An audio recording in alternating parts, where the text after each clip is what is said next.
কই মাছ কি সুন্দর পরিষ্কার করে ধুয়ে নিয়েছি। মাছে দিয়ে দিচ্ছি হলুদ, এদিকে কাতলা মাছের মুড়োতেও দিয়ে দেবো হলুদ।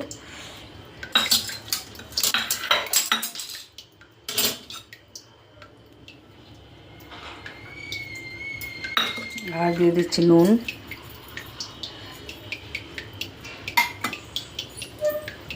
একটু কাঁচা তেল দিয়ে মাখবো।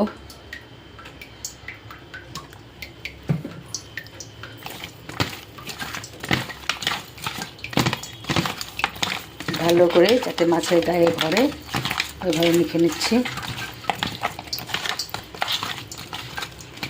মাছটা বিলের মাছ, লোকাল কই, সাইজটাও বেশ ভালো।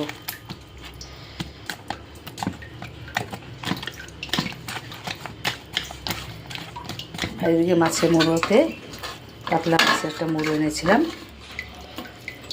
হলুদ দিয়ে নিই।